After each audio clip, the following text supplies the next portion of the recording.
بسم اللہ الرحمن الرحیم۔ گمنام ہیروز کے معزز ناظرین و سامعین، السلام علیکم۔ ڈاکٹر محمد انیب سلیمی کے ساتھ آپ سن رہے ہیں دیوتا۔ تو آئیے بڑھتے ہیں کہانی کی جانب۔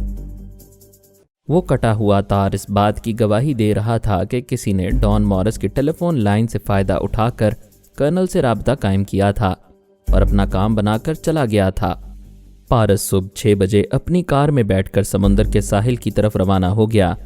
اس نے جو معلومات حاصل کی تھیں ان کے مطابق اس ڈمی فرہاد بننے والے کا اصل نام موشے کولون تھا۔ وہ ملٹری انٹیلیجنس کا بہت چالاک اور تجربہ کار جاسوس تھا۔ عمر 30 برس تھی۔ یوگا کا ماہر تھا۔ نہایت ہی خطرناک فائٹر تسلیم کیا جاتا تھا۔ پارس نے اس کا نام اور پتہ سب معلوم کر لیا تھا، لیکن اسے صورت سے پہچان نہیں سکتا تھا۔ فی الحال اس کی شناخت یہی تھی کہ اس کے دائیں ران پر اور بائیں بازو پر گولیوں کے زخموں کے نشان تھے۔ وہ روز صبح سمندر کے ساحل پر دوڑ لگانے آتا تھا اور پارس اسی ساحل کی طرف جا رہا تھا۔ میرے دونوں بیٹوں نے اپنی ذہانت اور صلاحیتوں سے جتنا ہمیں خوش کیا تھا اتنا ہی پریشان بھی کر رکھا تھا۔ وہ ہماری ٹیلی پیتھی کا سہارا لینا نہیں چاہتے تھے۔ ادھر ہمارا دل نہیں مانتا تھا۔ کبھی نہ کبھی کسی خطرناک سچویشن میں جب ذہانت اور دلیری کام نہ آتی ہو، حاضر جوابی بھی جواب دے جائے، فوری طور پر نجات کا کوئی راستہ نہ ملے، تو ایسے وقت ہمارے بچوں کو ٹیلی پیتھی کا سہارا ضرور لینا چاہیے۔ لیکن وہ نہیں مانتے تھے اور ہم منوانا چاہتے تھے۔ پارس جب ڈان مورس اور روما کو استنبول سے پیرس لے کر آیا اور خود ڈان کا روپ اختیار کرنے لگا، تب ہی میں سمجھ گیا تھا کہ یہ اسرائیلی سرزمین پر پہنچ کر کچھ ہنگامے کرنا چاہتا ہے۔ یہودیوں سے اپنی ماں کا انتقام لے کر دل کی بھڑاس نکالنا چاہتا ہے۔ اسرائیل جانا گویا دشمنوں کے نرغے میں جانا تھا۔ ایسی صورت میں میں اپنے بیٹے کو اس کے حال پر نہیں چھوڑ سکتا تھا۔ میں نے فیصلہ کر لیا تھا، چپ چاپ بیٹے کی نگرانی کرتا رہوں گا اور وقت ضرورت اس طرح کام آؤں گا کہ اسے میری مداخلت کا علم نہیں ہو سکے گا۔ یہ سوچ کر میں ہر اس فرد کے دماغ میں پہنچ رہا تھا جو میرے بیٹے کے آس پاس رہتا تھا اور آئندہ بھی رہنے والا تھا۔ ان میں سب سے اہم نینسی تھی، کیونکہ سمارتھا اپنے انجام کو پہنچ چکی تھی۔ اس کے نانا نے ٹام مورس اور سیم مورس اور اس کی بیوی کو تل ابیب سے چلے جانے کا حکم دیا تھا۔ وہ لوگ ناکام ہو کر ڈان مورس کی زندگی سے نکل گئے تھے، میرے بیٹے سے دور ہو گئے تھے۔ اب پارس پر نظر رکھنے کے لیے ایک نینسی ہی رہ گئی تھی، جو ہر لمحے اس سے متاثر ہوتی جا رہی تھی۔ ایسے ہی وقت اس میجر ولبرٹ نے رشوت کے طور پر نینسی کو طلب کیا تو معاملات ایک نیا رخ اختیار کرنے لگے۔ پارس کو اس بہانے میجر سے انتقام لینے اور اس کے ذریعے اپنے دوسرے دشمنوں تک پہنچنے کا موقع مل رہا تھا۔ میں نینسی کے ذریعے میجر ولبرٹ کے دماغ میں پہنچ گیا تھا۔ جب رات کے وقت پارس نے میجر کی پٹائی کی اور اسے حکم دیا کہ وہ کرنل جیکسن سے گفتگو کرے، تو میں اس وقت بھی میجر کے دماغ میں موجود تھا۔ جب میں نے اس کے ذریعے فون پر کرنل جیکسن کی آواز سنی تو اس کرنل کے دماغ میں بھی جگہ بنا لی۔ پارس کی ہدایت کے مطابق میجر نے کہا تھا کہ فرحاد علی تیمور میجر کے ذریعے کرنل کے دماغ میں پہنچ گیا ہے، لیکن وہ خیال خوانی کے ذریعے ابھی اسے مخاطب نہیں کرے گا۔ اسے 24 گھنٹے کی مہلت دے رہا ہے۔ وہ اپنے بچاؤ کی تدبیر کرے یا پھر اس شخص کا نام اور پتہ بتا دے جس نے فرحاد کی ڈمی بن کر شیبہ کو دھوکہ دیا تھا۔ کرنل جیکسن یہ سن کر گھبرا گیا تھا کہ فرحاد اس کے دماغ میں پہنچ چکا ہے۔ اس نے ریسیور رکھ دیا تھا اور خلا میں تکنے لگا تھا۔ انتظار کر رہا تھا کہ شاید میں اس کے دماغ میں خاموش ہوں، اسے سوچنے سمجھنے کا موقع دے رہا ہوں۔ جب 2 گھنٹے گزر گئے تو کرنل نے سوچا، یہ دھوکہ ہو سکتا ہے۔ کسی نے میجر ولبرٹ کو مجبور کر کے فرحاد کی ٹیلی پیتھی سے ڈرانے کی کوشش کی ہے۔ کرنل نے اپنے ماتحت افسران کو حکم دیا، فوراً میجر ولبرٹ سے رابطہ قائم کرو اور معلوم کرو کہ وہ اس وقت کہاں ہے۔ اسے فوراً میرے سامنے حاضر ہونے کے لیے کہا جائے۔ اس کے حکم کی تعمیل کی گئی۔ میجر کو تلاش کیا گیا۔ تقریباً 1 گھنٹے بعد پتہ چلا میجر ولبرٹ آج کی رات ایک ڈاک بنگلے میں گزارنے والا تھا۔ ملٹری کے سپاہی جب وہاں پہنچے تو انہیں میجر کی لاش ملی۔ کرنل جیکسن نے میجر کی موت کی خبر پاتے ہی سمجھ لیا کوئی شخص فرحاد کے نام کا سہارا لے کر اس سے ڈمی فرحاد کا نام اور پتہ معلوم کرنا چاہتا ہے۔ ایسے شخص کو گرفتار کرنے کا یہی طریقہ تھا کہ وہ فون پر گفتگو کرے تو اسے ڈیٹیکٹ کر لیا جائے۔ کرنل جیکسن اپنے ماتحت افسران کو حکم دینا چاہتا تھا کہ تمام ٹیلی فون ایکسچینجز میں ڈیٹیکٹیو آلات لگا دیے جائیں، تمام افسران چوکنے رہیں، کوئی بھی کرنل سے گفتگو کرنا چاہے تو اس فون کا سراغ لگا کر فوراً بات کرنے والے کو گرفتار کر لیا جائے۔ لیکن وہ اپنے ماتحت افسران کو یہ حکم نہ دے سکا۔ اس سے پہلے ہی میں نے اسے مخاطب کیا، ہیلو جیکسن، تمہیں میجر بتا چکا ہے کہ پارس طلبی میں موجود ہے اور وہی اس ڈمی فرہاد کا پوچھ رہا ہے۔ تمہیں یہ بھی بتایا جا چکا ہے کہ میں تمہارے دماغ تک پہنچ چکا ہوں، پھر تم میرے بیٹے کو گرفتار کرنے کی جرت کیسے کر رہے ہو؟ کیا تم یہ احکامات اپنے ماتحت افسران تک پہنچا سکو گے؟ کیا اس لمحے تک تم زندہ رہ سکو گے؟ وہ جھاگ کی طرح بیٹھ گیا، پریشان ہو کر بولا، کیا تم مجھے مار ڈالو گے؟ لیکن مجھ سے کیا دشمنی ہے؟ اگر دشمنی یہ ہے کہ میں تمہارے بیٹے کو گرفتار کرنا چاہتا ہوں تو اس ارادے سے باز آ جاؤں گا۔ میں یہی چاہتا ہوں۔ تم اسی شرط پر زندہ رہو گے کہ جب میرا بیٹا فون پر بات کرے تو تم اسے ڈمی فرہاد کا نام اور پتہ بتا دو گے۔ پلیز فرہاد، یہ ہمارا فوجی راز ہے۔ وہ ڈمی فرہاد ہماری فوج کا ایک اہم فرد ہے۔ میں اپنے ملک سے، اپنے وطن سے، اپنی قوم سے غداری نہیں کروں گا۔ وہ تو کر چکے ہو۔ جب میں نے تمہارے دماغ میں جگہ بنائی تو اسی لمحے میں نے معلوم کر لیا، جس شخص نے ڈمی بن کر میری شیبہ کو دھوکہ دیا، اس کی پارسائی کو داغدار کیا، اس شخص کا نام موش کولون ہے۔ وہ ملٹری انٹیلیجنس کا بہت ہی چالاک اور دلیر جاسوس ہے۔ اسے ایک نہایت خطرناک فائٹر تسلیم کیا جاتا ہے۔ اس کی عادت ہے کہ وہ روز صبح سمندر کے ساحل پر دوڑ لگانے جاتا ہے۔ میں بول رہا تھا اور کرنل پریشان ہو رہا تھا۔ اس نے پوچھا، تمہیں یہ سب کچھ کس نے بتایا ہے؟ تمہارے دماغ نے؟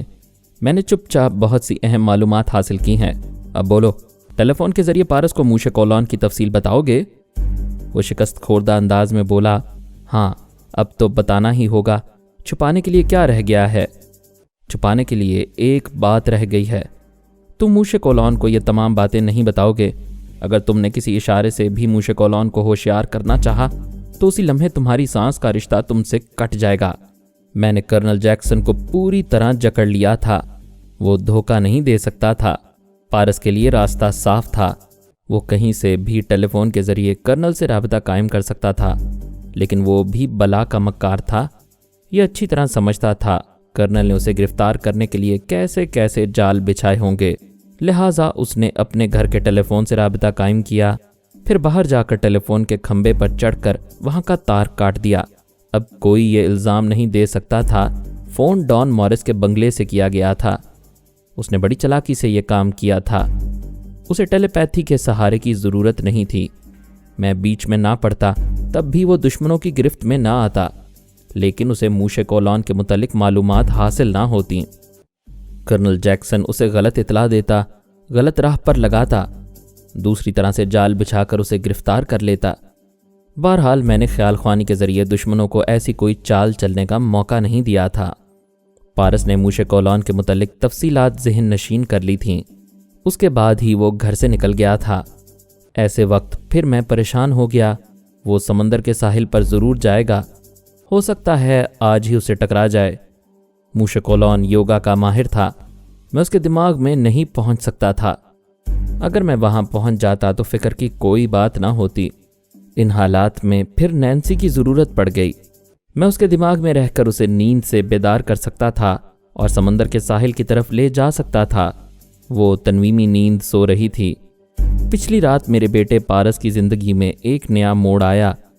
میں اس وقت سے یہ بات جانتا ہوں جب میرے دونوں بیٹے شمع بینی کی مشقیں کیا کرتے تھے کہ ایک دن ایسا آئے گا کہ ان کی ذہانت اور ان کے تجربے کی پختگی ان کی آنکھوں میں اور ان کے لب و لہجے میں وہ سحر پھونک دے گی جس کے ذریعے یہ کسی کی بھی آنکھوں میں جھانک کر اس کے دماغ کو اپنے قابو میں کر سکیں گے۔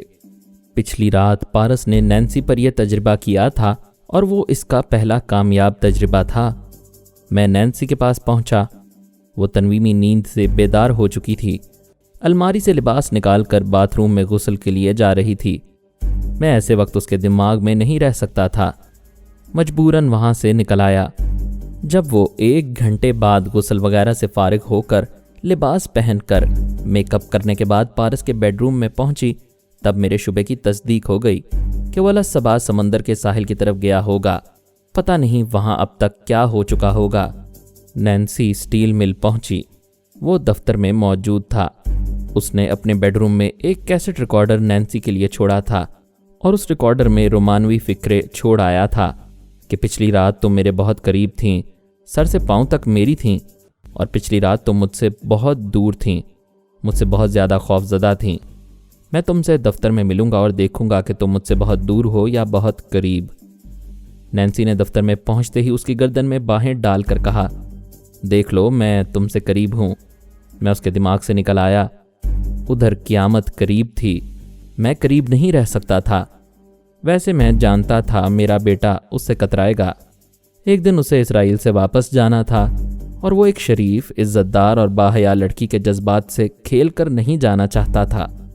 میں 1 منٹ کے بعد نینسی کے پاس پہنچا تو وہ منہ پھیرے ناراضگی کا اظہار کر رہی تھی، اور پارس کہہ رہا تھا، میری بات سمجھنے کی کوشش کرو، تم بے حد حسین ہو، تمہیں دیکھ کر میرا دل دھڑکتا ہے، میں ساری زندگی تمہیں اپنی دھڑکنوں سے لگائے رکھنا چاہتا ہوں، لیکن یہ ممکن نہیں ہے۔ مجھ سے شادی کرنے کے بعد تم پچھتاؤ گی، ایک دن میں یہاں سے بہت دور چلا جاؤں گا۔ وہ پاؤں پٹک کر بولی، کیوں چلے جاؤ گے؟ مجھے یہ نہ کہنا کہ تم شیطان ہو اور تم ڈان مارس کے جسم میں سما چکے ہو۔ تم جو بھی ہو، جیسے بھی ہو، میں تمہیں ہر حال میں، ہر صورت میں قبول کرتی ہوں۔ وہ اپنے جذبات کا اظہار کر رہی تھی۔ میں اس کے ذریعے معلوم کرنا چاہتا تھا پارس سمندر کے ساحل پر جا کر کیا کرتا رہا تھا۔ میں نے نینسی کی زبان سے پوچھا، یہ بتاؤ تم صبح سویرے کہاں چلے گئے تھے؟ اس نے حیرانی سے اسے دیکھا، پھر کہا، تم اپنی محبت اور جذبات کا اظہار کرو، یہ کیوں پوچھ رہی ہو کہاں گیا تھا اور کیا کر رہا تھا؟ دیکھا نہیں کہ یہاں ملنے کا وعدہ کیا اور مل رہا ہوں؟ میں نے سمجھ لیا ابھی ان دونوں کے پاس رہ کر موشے کولون کے بارے میں کچھ معلوم نہیں کر سکوں گا، لہٰذا کرنل جیکسن کے پاس پہنچ گیا۔ اس سے کہا، میں موشے کولون کی خیریت معلوم کرنا چاہتا ہوں، اسے فون پر رابطہ قائم کرو۔ وہ بہت پریشان تھا، کہنے لگا، جناب فرحاد صاحب، آپ میرے دماغ میں ہیں، خود ہی معلوم کر لیں۔ میں نے چپ چاپ اس کے دماغ کو پڑھنا شروع کیا۔ پتہ چلا آج صبح وہ سمندر کے ساحل پر دوڑ لگانے کے بعد اپنے بنگلے میں واپس آیا تو وہاں کسی نے بلوئنگ پائپ کے ذریعے ایک سوئی اس کے جسم میں پیوست کی تھی، جس کے بعد اس کے ہاتھ پاؤں شل ہو گئے، اعصاب کمزور پڑ گئے تھے اور وہ اپنی جگہ سے حرکت کرنے کے قابل نہیں رہا تھا۔ ایسے ہی وقت کوئی قدآور جوان چہرے پر ماسک پہنے اس کے سامنے آیا، پھر اس نے ایک چاقو نکالا اور اس چاقو سے موشے کولون کی ایک آنکھ نکال کر لے گیا، ساتھ ہی ایک رکا چھوڑ گیا۔ اس میں لکھا تھا، میں تمہارے خطرناک فائٹر سے 2 ہاتھ کر سکتا تھا، لیکن اپنی سونیا ماما کا شاگرد ہوں۔ وہ اچھی فائٹر ہونے کے باوجود لڑنے میں وقت ضائع نہیں کرتی تھیں، کم سے کم وقت میں زیادہ سے زیادہ کام نکال کر چلی جاتی ہیں۔ میں بھی اس کمینے بدذات کی ایک آنکھ نکال کر لے جا رہا ہوں۔ اس نے میری شیبہ ممی کو شیطان بن کر دیکھا تھا، ہونا تو یہ چاہیے تھا کہ اس کی دونوں آنکھیں نکال لی جاتیں، لیکن میں چاہتا ہوں جب تک یہ زندہ رہے اپنی ایک آنکھ سے دنیا کو دیکھتا رہے اور سوچتا رہے۔ اب ایک آنکھ بچی ہے، کیا وہ کسی عزت دار لڑکی کو بے حیا نظروں سے دیکھ سکتا ہے؟ میں کسی دوسرے مرحلے میں اس کا ہاتھ کاٹ کر لے جاؤں گا، کیونکہ اس نے ناپاک ہاتھوں سے میری ممی کا ہاتھ پکڑا ہوگا۔ تیسرے مرحلے پر میں اس کی ایک ٹانگ کاٹوں گا، کیونکہ یہ ان قدموں سے چلتے ہوئے میری ممی تک پہنچا ہوگا۔ میں تھوڑے تھوڑے وقفے سے اس کے تھوڑے تھوڑے ٹکڑے کروں گا۔ تم میں سے کوئی اپنے اس جعلی ملٹری آفیسر کو بچا سکتا ہے تو بچا لے۔ مجھے موشے کولون کے بعد بلائنڈ کلب کے ممبران کی ضرورت ہے، جن کی دوبارہ گندی پلاننگ کے باعث میری معصوم بیوی جو کو اغوا کیا گیا تھا۔ اس کی عزت کی بھی دھجیاں اڑانے کی ناکام کوششیں کی گئی تھیں۔ میں تم جیسے ذلیل پلان میکروں کو چن چن کر ایسی عبرتناک سزائیں دوں گا کہ آئندہ تم میں سے کوئی فرحاد علی تیمور کی فیملی کی طرف آنکھ اٹھا کر دیکھنے کی جرت نہیں کرے گا۔ اس تحریر کے نیچے پارس کا نام لکھا ہوا تھا۔ میں یہ ساری باتیں کرنل جیکسن کے دماغ سے پڑھ رہا تھا۔ پارس نے 2 گھنٹے میں یہ واردات کیسے کی ہوگی، یہ تو موٹی سی عقل سے بھی سمجھا جا سکتا تھا۔ ایک تو اس کے پاس موشے کولون کا مکمل پتہ تھا۔ وہ سمندر کے ساحل پر محض اس لیے گیا ہوگا کہ وہ مختصر سے لباس میں دوڑ لگا رہا ہوگا۔ اس کا بازو اور اس کا پاؤں یقیناً ننگا ہوگا۔ اس طرح وہ اس کے زخموں کو دیکھ کر اس کی شناخت کر چکا ہوگا۔ پھر وہ اس کے بنگلے میں جا کر چھپ گیا ہوگا، وہاں بھی اس نے اسی کو دیکھا ہوگا جو ساحل پر دوڑ لگا رہا تھا اور جس کے بازو اور ران پر زخموں کے نشانات تھے، تب یہ سمجھ لینے میں کوئی شبہ نہیں رہا ہوگا کہ وہی موش کولون ہے۔ اس نے زیادہ ہنگامہ کرنا مناسب نہیں سمجھا تھا۔ سونیا کی طرح اس کے پاس بھی ایک ننھی سی نلکی تھی جس میں ایک میڈیکیٹڈ سوئی موجود رہتی تھی۔ اس نلکی کو منہ میں رکھ کر پھونک مارنے سے سوئی ٹھیک نشانے پر جا کر پیوست ہو جاتی تھی۔ اس طرح اس نے موش کولون کو بے دست و پا کر دیا تھا، پھر بڑی آسانی سے اس کی ایک آنکھ نکال لی تھی اور ایک رکا لکھ کر اس کے پاس چھوڑ گیا تھا۔ اس کا طریقہ کار سمجھ میں آ رہا تھا۔ ویسے اس کا یہ چیلنج مجھے پسند نہیں آیا کہ آئندہ وہ موش کولون کا ایک ہاتھ کاٹے گا۔ اسے اعلان نہیں کرنا چاہیے تھا۔ اس طرح اس نے اپنے راستے میں خطرات اور زیادہ بڑھا لیے تھے۔ اسے چپ چاپ جو کرنا تھا کر گزرتا تو بہتر ہوتا۔ میں موش کولون کے پاس آ گیا۔ اب نہ تو وہ پرائی سوچ کی لہروں کو محسوس کر سکتا تھا اور نہ ہی یوگا کی مہارت کا اظہار کر سکتا تھا۔ مجھے توقع تھی اس کے دماغ سے کچھ اہم معلومات حاصل کر سکوں گا، لیکن توقع سے کچھ زیادہ ہی معلومات حاصل ہونے لگیں۔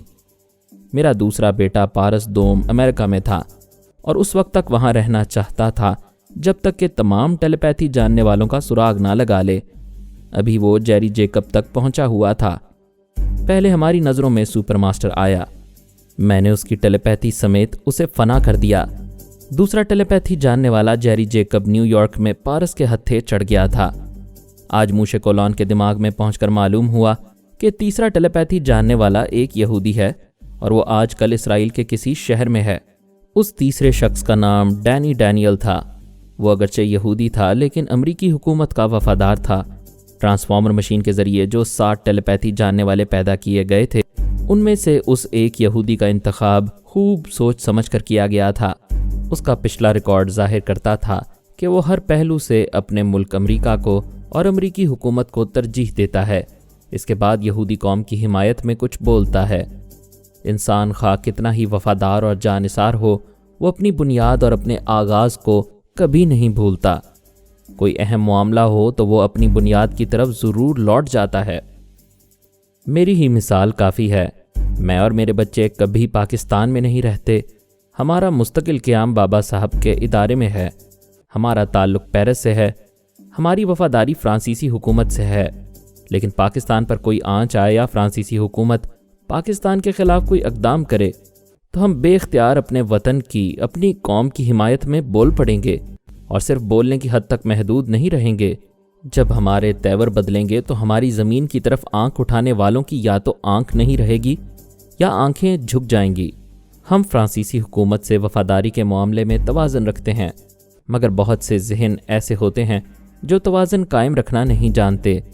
یا تو وہ مغرور ہوتے ہیں یا مطلب پرست۔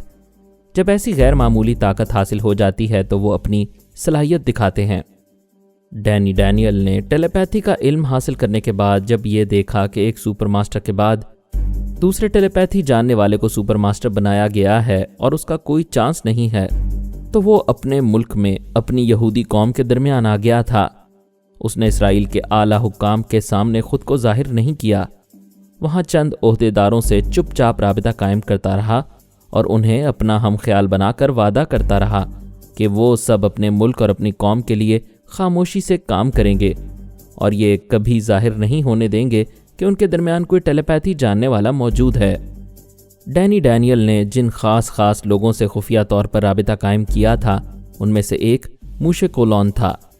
ان میں سے کسی کو یہ نہیں معلوم تھا کہ ڈینیل نے کن اہم عہدیداروں سے رابطہ قائم کیا ہے۔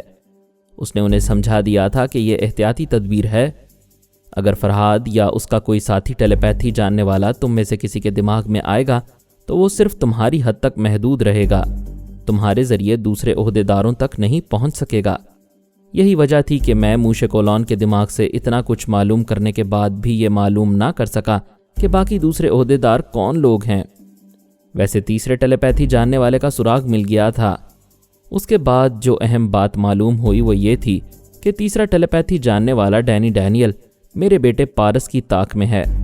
جب میں میجر کے ذریعے کرنل جیکسن کے دماغ میں موجود تھا، اس نے یہ معلوم کر لیا تھا کہ پارس ایسے شخص کا نام اور پتہ ٹھکانہ معلوم کرنا چاہتا ہے جس نے ڈمی فرہاد بن کر اس کی ممی شیبہ کو دھوکہ دیا تھا۔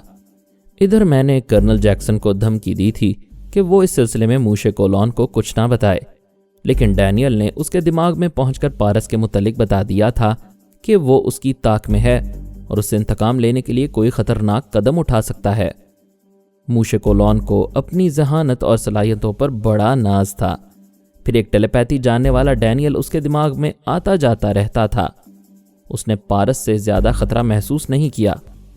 وہ سوچ بھی نہیں سکتا تھا کہ جس رات وہ کرنل جیکسن کے ذریعے اس کا نام اور پتہ معلوم کرنا چاہے گا، اس کی صبح ہی اس پر حملہ کر بیٹھے گا۔ بے شک پارس کا حملہ کامیاب ہوا تھا، لیکن ڈینیل کی موجودگی سے خطرات بہت بڑھ گئے تھے۔ اس کی ذرا سی غلطی ڈینیل کو یہ بتا سکتی تھی کہ وہ ڈان مورس کے روپ میں چھپا ہوا ہے۔ میں اپنی موجودگی ظاہر کیے بغیر اس کے علم میں یہ بات لا سکتا تھا۔ یہ بات پارس کو جتنی جلدی معلوم ہوتی اتنا ہی اچھا ہوتا۔ میرے پاس فوری طور پر ایک نینسی ہی ذریعہ بنی ہوئی تھی۔ میں کوئی دوسرا ذریعہ اختیار کرنے کے لیے زیادہ انتظار نہیں کر سکتا تھا۔ پارس سے یہ توقع نہیں تھی کہ وہ موشے کولون پر دوبارہ حملہ کرنے اور اس کا ہاتھ کاٹنے کے سلسلے میں دیر کرے گا۔ وہ بڑی تیزی سے کسی بھی منصوبے پر عمل کیا کرتا تھا۔ میں تھوڑی دیر تک سوچتا رہا، پھر موشے کولون کے دماغ میں پہنچ گیا۔ ڈاکٹروں نے اس کی ایک آنکھ کی مرہم پٹی کر دی تھی۔ تکلیف سے نجات دلانے کے لیے نیند کا انجیکشن بھی دیا تھا، اسی لیے وہ سو رہا تھا۔ میں تھوڑی دیر تک اس کے دماغ میں خاموش رہا۔ ڈینیل اس کی حفاظت کے لیے وہاں موجود ہو سکتا تھا اور پارس کے دوسرے حملے کے سلسلے میں کوئی بات کر سکتا تھا، لیکن مجھے اس کی آواز سنائی نہیں دی۔ میں پارس کو کسی طرح اس خطرے سے آگاہ کرنا چاہتا تھا اور پریشان ہو رہا تھا کہ ایسے وقت کیا کرنا چاہیے۔ تب ہی ایک تدبیر سمجھ میں آئی۔ جب پارس ڈان مورس کے روپ میں اسمارتھا سے شادی کرنے کے بعد تل ابیب پہنچا تھا اور ایئرپورٹ میں نانا سے اور نینسی سے ملاقات کی تھی، تو میں اسمارتھا کے دماغ میں موجود تھا۔ جب جمال بن مصطفیٰ پولیس والوں سے بچتا ہوا ایئرپورٹ کی عمارت میں داخل ہوا اور اس نے اپنی حفاظت کے لیے پارس کو یرغمال بنانے کی کوشش کی، تو میں جمال مصطفیٰ کے دماغ میں بھی پہنچ گیا تھا۔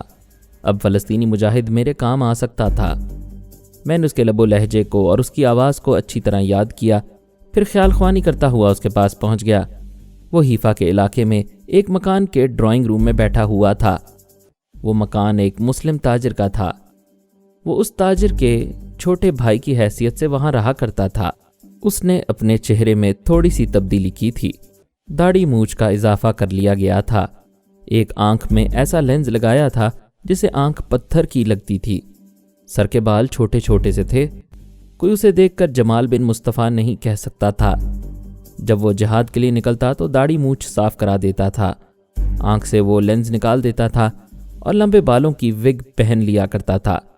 ان دنوں وہ 4 مجاہدین کی رہائی کا مطالبہ کر رہا تھا جنہیں حیفا کی ایک جیل میں بند کر دیا گیا تھا۔ ان پر جھوٹا مقدمہ چلایا جانے والا تھا۔ وہ ایک صوفے پر بیٹھا ہوا کوئی ایسی تدبیر سوچ رہا تھا جس پر عمل کر کے اپنے ساتھیوں کو جیل سے رہا کروا سکے۔ میں نے اس کے دماغ پر پوری طرح قبضہ جما لیا۔ اس نے جھک کر سامنے سینٹرل ٹیبل پر رکھے ہوئے ٹیلی فون کا ریسیور اٹھایا، پھر اسٹیل مل کے دفتر کے نمبر ڈائل کیے۔ رابطہ قائم ہوتے ہی دوسری طرف سے پارس کی آواز سنائی دی، ہیلو، نیشنل اسٹیل ملز۔ میں نے جمال بن مصطفیٰ کی زبان سے کہا، ہیلو، کیا تم میری آواز سے مجھے پہچان سکتے ہو؟ پارس نے چونک کر پوچھا، کیوں جمال بن مصطفیٰ؟ ارے واہ شہزادے، تمہاری یادداشت بڑی تیز ہے۔ مختصر سی ملاقات رہی اور تم نے مجھے آواز سے پہچان لیا۔ اس نے پوچھا، تمہیں میرا فون نمبر کیسے معلوم ہوا؟ یہ بھی کوئی پوچھنے والی بات ہے؟ ایک ارب پتی مل اونر کے نواسے ہو، تمہارا فون نمبر معلوم کر لینا کون سی بڑی بات ہے؟ جوان، تم میرے محسن ہو۔ میں نے اس لیے فون کیا ہے کہ کسی کا احسان زیادہ دیر تک اپنے سر پر نہیں رکھتا۔ ابھی یہ احسان اتارنا چاہتا ہوں۔ کیسے اتارنا چاہتے ہو؟ تمہیں ایک زبردست خطرے سے آگاہ کر رہا ہوں۔ کیا تم یہ مانتے ہو کہ ٹیلی پیتھی کا علم ایک حقیقت ہے اور اس کا جاننے والا بڑی آسانی سے کسی کے دماغ میں پہنچ کر اس کے اندر کا بھید معلوم کر لیتا ہے؟ میں یہ مانتا ہوں، لیکن یہ تم کیوں پوچھ رہے ہو؟ یہاں ایک ٹیلی پیتھی جاننے والا موجود ہے۔ میں نے اب تک اس کی صورت نہیں دیکھی، لیکن اس کے عمل سے پہچان گیا ہوں۔ وہ دشمن ہم لوگوں کے لیے مصیبت بنا ہوا ہے اور تمہارے لیے بھی بن سکتا ہے، کیونکہ تم نے میری مدد کی تھی۔ میری فکر نہ کرو، پولیس اور انٹیلیجنس والے میری طرف سے مطمئن ہو گئے ہیں۔ وہ جانتے ہیں کہ تم مجھے یرغمال بنا کر لے جا رہے تھے، حقیقت کوئی نہیں جانتا۔ یہی تو میں تمہیں سمجھانا چاہتا ہوں۔ اگر وہ ٹیلی پیتھی جاننے والا کبھی میرے دماغ میں پہنچ کر مجھے کمزور بنائے گا اور میرے اندر کی باتیں معلوم کر لے گا تو اسے بھی یہ معلوم ہوگا کہ ڈان مورس نامی ایک جوان نے میرے فرار ہونے کے سلسلے میں میری بھرپور مدد کی تھی۔ ہاں، وہ اس طرح معلوم کر سکتا ہے، لیکن تم یقین سے کیسے کہہ سکتے ہو کہ یہاں کوئی ٹیلی پیتھی جاننے والا موجود ہے؟ میرے 4 ساتھی اس وقت حیفا کی جیل میں ہیں۔ اس کمبخت نے ان کے دماغوں میں پہنچ کر یہ معلوم کر لیا تھا کہ وہ فلسطینی مجاہدین ہیں، بظاہر عام شہری بن کر رہتے تھے اور یہ باطن اسرائیلی حکومت کی مخالفت کرتے تھے۔ یہ تو اچھا ہوا کہ وہ چاروں میری اصلیت نہیں جانتے، میرا اصل ٹھکانہ نہیں جانتے، ورنہ وہ ٹیلی پیتھی جاننے والا ان کے دماغ سے میرے دماغ تک پہنچ جاتا۔ تم درست کہتے ہو، میں تمہارا شکر گزار ہوں۔ تم نے ایک ٹیلی پیتھی جاننے والے کے وجود سے آگاہ کیا۔ میں بھی کسی کا احسان زیادہ دیر تک سر پر نہیں رکھتا۔ بولو، تمہارے 4 ساتھیوں کے نام کیا ہیں؟ میں انہیں جیل سے نکال لاؤں گا۔ انہیں کہاں پہنچانا ہے یہ بھی بتا دو۔ نہیں دوست، میرے اور ساتھیوں کے بارے میں مزید سوال نہ کرو، کیونکہ میں نے بھی تمہارے متعلق کوئی سوال نہیں کیا ہے۔ یہ نہیں پوچھا کہ تم کون ہو، تمہاری اصلیت کیا ہے۔ میرے لیے اتنا ہی جان لینا کافی ہے کہ تم مسلمان ہو۔ یقیناً کسی مقصد کے تحت یہ روپ اختیار کیا ہوگا۔ ہو سکتا ہے میری اور تمہاری منزل ایک ہی ہو۔ جب ہم منزل کے قریب پہنچیں گے اور ایک دوسرے کے سامنے آئیں گے تو پھر ایک دوسرے پر احسان کریں گے۔ اس وقت تک کے لیے اللہ حافظ۔ اس نے ریسیور رکھ دیا، پھر آرام سے ٹیک لگا کر صوفے پر بیٹھا اور خلا میں تکنے لگا۔ میں نے اس کے دماغ کو آزاد چھوڑ دیا۔ وہ ایک دم سے ہڑبڑا گیا، ایک ہاتھ اپنے سر پر رکھ کر سوچنے لگا، ابھی مجھے کیا ہو گیا تھا؟ ایسا لگتا ہے جیسے میں خواب دیکھ رہا تھا اور نیند کی حالت میں فون کا ریسیور اٹھا کر نمبر ڈائل کر رہا تھا، کسی سے باتیں کر رہا تھا۔ باتیں بھی کچھ یاد ہیں، شاید اسی ارب پتی کے نواسے سے گفتگو کر رہا تھا۔ آخر یہ سب کیا ہے؟ میں نے کہا، اسے ٹیلی پیتھی کہتے ہیں۔ اس نے چونک کر ادھر ادھر دیکھا۔ میں نے کہا، میں تمہارے دماغ کے اندر بول رہا ہوں، میں فرحاد علی تیمور ہوں۔ وہ ایک دم سے اچھل کر کھڑا ہو گیا، پھر بے یقینی سے بولا، فرحاد صاحب، آپ کیا وہی فرحاد ہیں جن کا ذکر حدیقہ کرتی ہے؟ حدیقہ کا نام سنتے ہی اچانک میرا دل تیزی سے دھڑکنے لگا۔ یہ ان دنوں کی بات ہے جب آتش جوان تھا۔ میں نے بیروت سے کئی 100 کلومیٹر کے فاصلے پر ساحلی قلعے میں اس کے ساتھ ایسے رنگین و سنگین لمحات گزارے تھے جنہیں میں کبھی بھول نہیں سکتا تھا۔ ہماری محبت عجیب و غریب تھی۔ ہم ایک دوسرے کے بہت قریب تھے، جیسے سانسیں انسان کی جان کے قریب ہوتی ہیں۔ اس کے باوجود آج تک میں نے حدیقہ کا چہرہ نہیں دیکھا تھا۔ ایک میری ہی کیا بات ہے، اس کے ساتھ برسوں سے جہاد کرنے والے فلسطینی مجاہدوں نے بھی اس کی صورت نہیں دیکھی تھی۔ وہ ہمیشہ چادر اوڑھتی تھی اور اس چادر کا گھونگھٹ اس طرح بنائے رکھتی تھی کہ اس کی اوٹ سے دنیا کو دیکھتی تھی، مگر دنیا والے اسے نہیں دیکھ سکتے تھے۔ ایسی ہی حالت میں وہ اتنی خطرناک حملہ آور ثابت ہوتی تھی کہ دشمن اس کے نام سے کانپتے تھے۔ میں نے جمال بن مصطفیٰ سے کہا، حدیقہ نے اپنے ایک محبوب کی لاش کے پاس قسم کھائی تھی، جب تک اپنے محبوب کے قاتل یہودیوں کو چن چن کر ختم نہیں کرے گی اور فلسطین کو آزاد نہیں کروائے گی، اس وقت تک زبان سے ایک لفظ نہیں بولے گی، گونگی بن کر رہے گی اور اپنا چہرہ کسی کو نہیں دکھائے گی، ہمیشہ چادر میں چھپی رہے گی۔ اس نے کہا، جی ہاں، وہ آج بھی اپنی اسی قسم پر عمل کر رہی ہے۔